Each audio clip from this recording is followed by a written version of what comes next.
Got to live, always try to keep smile on your lip. ऐसा इसलिए कह रही हूँ कि life is momentary and so beautiful. हम हमेशा कंप्लेन देते हैं ना कि लाइफ में तो ये नहीं है, ये कमी है, वो कमी है, और अच्छा होना चाहिए था, मेरे से तो बेटर सबकी लाइफ है ना। लेकिन जब एक मोमेंट ऐसा आता है ना, जब लगे कि आपकी लाइफ सेफ नहीं है या अब आप जिंदा नहीं बचोगे, कुछ भी हो सकता है ना, उसे में लगता है कि जो भी था यार, जैसा भी है ना, सब कुछ अच्छा है, काश मैं बच जाऊँ और उसी में मैं हैंडल कर लूँगी। ऐसा इसलिए कह रही हूँ कि अभी 1 वीक पहले मेरे साथ कुछ ऐसा हुआ। हालांकि मैं लाइफ की कीमत तो बहुत समझती हूँ और मैं हमेशा खुश भी रहती हूँ, बट मैं वैसे लोगों के लिए कह रही हूँ, उन लोगों के लिए ये मैसेज है जो हमेशा keep on complaining about life, that मेरे पास ये नहीं है, वो नहीं है, वो नहीं है। तो ऐसा बिल्कुल मत कीजिए, स्टॉप कंप्लेनिंग। जब मैं गिरी ना बाइक से, उस समय मेरे तो होश उड़ गए कि मेरे साथ क्या हुआ, और सर के पीछे से ब्लड आने लगी और सर पे चोट लगी, तो आप समझ सकते हैं कि हालत क्या हो सकती है। और ब्लीडिंग होने के बाद तो भाई किसी को पहले अपनी फैमिली, बच्चों की याद आती है। That time I thought that why it happened with me, मेरे साथ ही ऐसा क्यों हुआ, जैसा कि जनरली लोग पूछते हैं। तो उसे में लगता है ना कि कितनी छोटी लाइफ है, अगर मैं बच जाऊं तो लाइफ को अच्छी तरह से जीऊंगी। तो ये सबक जब हमारे साथ कुछ होता है ना, तभी क्यों मिलता है, हम पहले से अवेयर क्यों नहीं होते। तो गलती कहाँ होती है, इसे ये सबक मिलती है कि हमारी खुद की वजह से। अगर हेलमेट मैं पहनी होती तो शायद मेरे साथ ऐसा नहीं होता। अगर आपको कोई कहता है हेलमेट पहन के जाओ यार, या फिर पुलिस भी ट्रैफिक पे आपको रोकते हैं, कहते हैं हेलमेट पहनो, तो लोग क्या करते हैं, उनकी आंखों में धूल जोकर चले जाते हैं कि यार कहीं पैसे मत ले ले पुलिस, ये वो। तो पुलिस की इसमें क्या, उन्हें तो कुछ पैसे मिलेंगे, बट जान तो आपका जाने वाला है ना। इसलिए इस तरह की गलती बिल्कुल ना करें और प्रिकॉशन लेके हमेशा रहें। तो लाइफ हमें यही सिखाती है कि किसी भी कंडीशन में always try to keep smile on your lip and be happy. Be happy with the way you are. किसी भी कंडीशन में है, जैसा भी आपके साथ हो रहा है, उसको हैंडल कीजिए।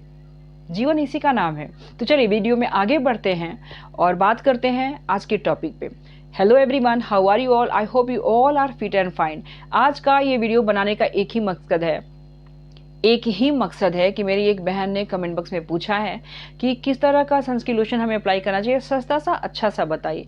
तो सबसे पहले तो मैं ये बोलना चाहूँगी कि देखिए, एक है ना कि सस्ता सहे बार बार और महंगा सहे एक बार।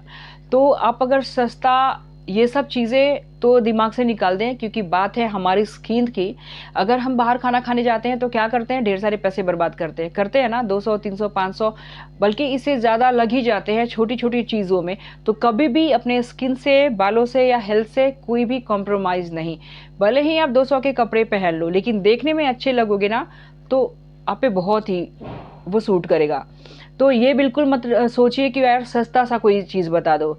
आप अपनी स्किन के बारे में क्यों सस्ता सा, अगर बच्चों की कोई बात आ जाए या किसी तरह की इमरजेंसी लग जाए ना, तो उस समय तो इंसान पैसा लगा देता है। लेकिन वीमेंस हमेशा अपने साथ, अपने शौक के साथ या अपनी चीज़ों के साथ कॉम्प्रोमाइज़ करती हैं। तो ऐसा बिल्कुल ना करें, क्योंकि एक सन स्क्रीन 2 से 3 मंथ तो चल ही जाता है। कितना आपको यूज़ करना, छोटा सा एक पॉइंट लेके आपको हर जगह लगाना है, इस एरिया को छोड़कर। हालांकि आप ढेर सारी वीडियोस तो देखती होंगी सनस्क्रीन लोशन पे, बट मेरी जो पर्सनल एक्सपीरियंस है वही मैं आपके साथ शेयर कर रही हूँ। तो 3 तरह की हमारी स्किन होती है। सबसे पहली टाइप की होती है ड्राई, जो कि बहुत ही ज़्यादा ख्याल रखने की ज़रूरत है। वो इसलिए कि ड्राई स्किन वालों पे ना झुर्रियाँ बहुत जल्दी पड़ती है। तो झुर्रियाँ ना आए, इसके लिए आपको क्या करना है, कैसे आना है, अगर आपको ये सब जानना है तो कमेंट बॉक्स में कमेंट करके ज़रूर पूछिए, क्योंकि हर किसी की अपनी अपनी राय होती है इसके बारे में। मेरी क्या राय है मैं आपके साथ शेयर करूँगी। नंबर 2 पे आता है ऑयली स्किन। ऑयली स्किन होती तो बहुत बढ़िया है, थोड़ी सी परेशानी होती है कि गर्मियों में ऑयल छोड़ने लगती है, लेकिन इसकी भी कोई टेंशन नहीं है। कुछ ऐसे ऐसे फेस पैक्स हैं जिनसे कि ऑयल को आप हटा सकती हैं। नंबर 3 पे आता है कॉम्बिनेशन टाइप की स्किन, जो कि मेरी भी है, और इसमें थोड़ी सी एहतियात बरतने की ज़रूरत है। क्योंकि मेरे साथ क्या होता है ना कि जब मैं बाहर जाती हूँ तो सन रेज जैसे आती है ना मेरी स्किन पे, छोटे छोटे रेसेस पूरे स्किन पे आ जाते हैं, और यहाँ कुछ डीप में रेडनेस आने लगती है। पहले और ज़्यादा आती थी, अब थोड़ी सी कम आई है, क्योंकि हमें जैसे जैसे नॉलेज होती है ना, अपने स्किन को प्रोटेक्ट करते हैं। जैसे कि बात आज हो रही है सनस्क्रीन की, तो सनस्क्रीन पहले मैं भी नहीं यूज़ करती। मुझे जैसे हर लेडीज सोचती है ना कि यार क्या ज़रूरत है, फिजूल के खर्ची है, 400-500 रुपये इसमें जाएंगे, लेकिन ऐसी गलती बिल्कुल नहीं कीजिए। सनस्क्रीन लोशन हम सभी के लिए बहुत ज़्यादा मेजर रोल प्ले करती हैं। हालांकि सनस्क्रीन लोशन 100% हमें प्रोटेक्ट तो नहीं करती, क्योंकि आप अगर 30+ सनस्क्रीन लोशन भी यूज़ करती हैं ना, तो 97% ही आपको प्रोटेक्शन देगी। और अगर 50+ भी आप यूज़ करती है तो 98 पॉइंट समथिंग आपको ही प्रोटेक्शन देने वाली है। तो 100% प्रोटेक्शन तो किसी सनस्क्रीन लोशन से मिलने वाली नहीं है, क्योंकि सनस्क्रीन लोशन लगाने के बाद भी आप अपने फेस को स्कार्फ से ढक सकती हैं और आईज के आसपास झुर्रियाँ नहीं पड़े, इसके लिए आप गॉगल्स जरूर लगाकर बाहर जाएं। रही बात कौन सी सनस्क्रीन आपको लगानी चाहिए जो कि आपके स्किन को सूट करे, तो सबसे पहले तो मैं बता दूं कि सनस्क्रीन लोशन से कभी कॉम्प्रोमाइज़ मत कीजिए। जो भी अच्छी क्वालिटी, देखिए सब पे डिटेल्स में लिखी हुई होती है कि किस स्किन टाइप के लिए कौन सी सनस्क्रीन लोशन बनी है, ठीक है।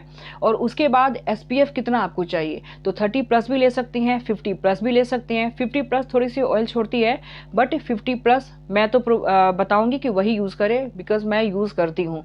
50+ लें और अपनी स्किन के टाइप को पहले जान लें, ठीक है। थोड़ा सा सनस्क्रीन लोशन आप यहाँ पे पैच टेस्ट कर सकती हैं, उसके बाद आप लगाएं।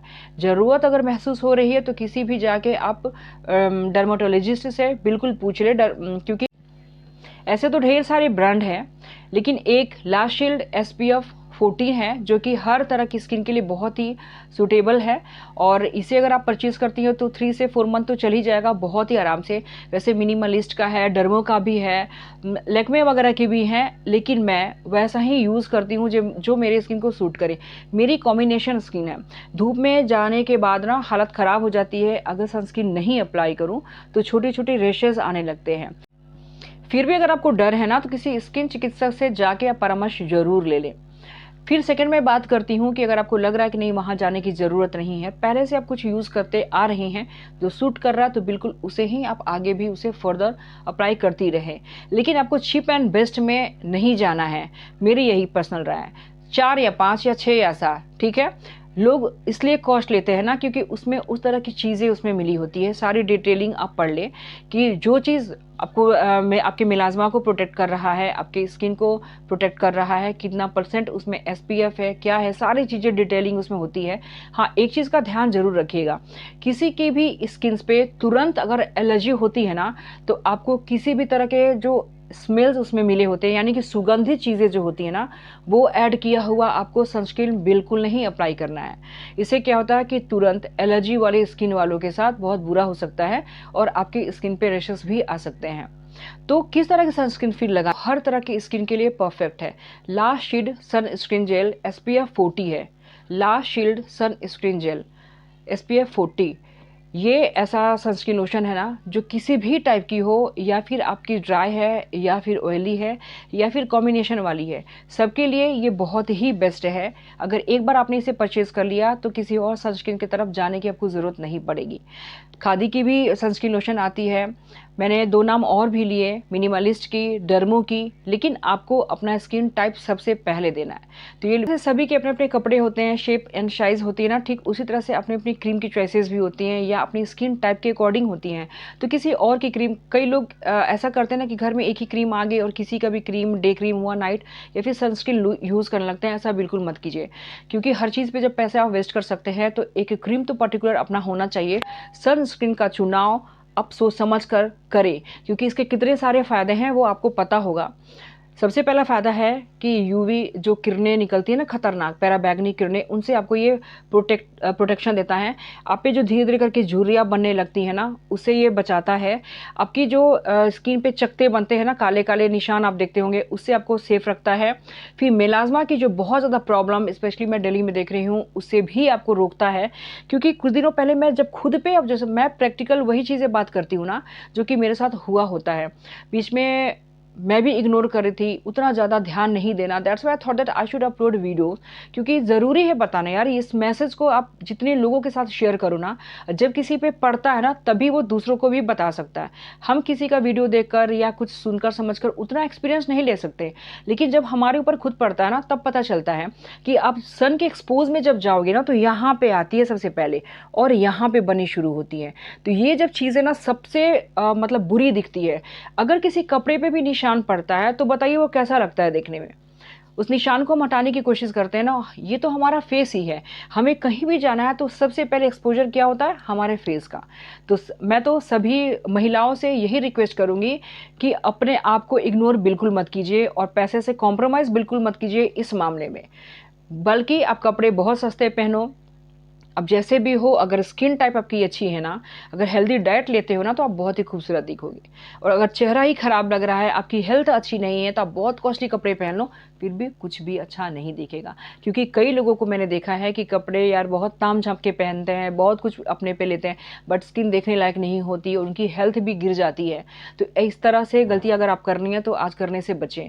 और जो भी मेरी बहन ने कमेंट बॉक्स में पूछा था कि एक सस्ती सी बताइए, तो मैं आपसे यही सलाह दूंगी कि सस्ती के चक्कर में बिल्कुल मत पड़े, और बेहतर रिजल्ट देगा ना तो थोड़ा सा एक्सपेंसिव होगा। तो 400 500 या 600 रेंज तक का आप रखिए, क्योंकि ये 3 से 4 मंथ तक इजीली जाता है। इसकी टेंशन आपको बिल्कुल, तो मतलब 4 मंथ अगर आप यूज़ कर रहे हो, अगर 500 की चीज़ को, तो बहुत ही चीप पड़ा ना, 100 रुपीज़ पर मंथ आपको पड़ रहा है। तो इसलिए इस तरह का चुनाव करें ना जो कि आपकी स्किन के लिए बहुत ही परफेक्ट हो।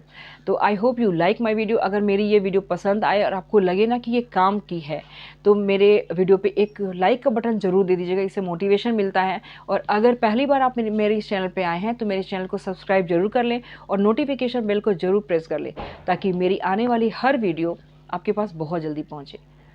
तो खुश रहिए, मस्त रहे और व्यस्त रहे। नमस्ते।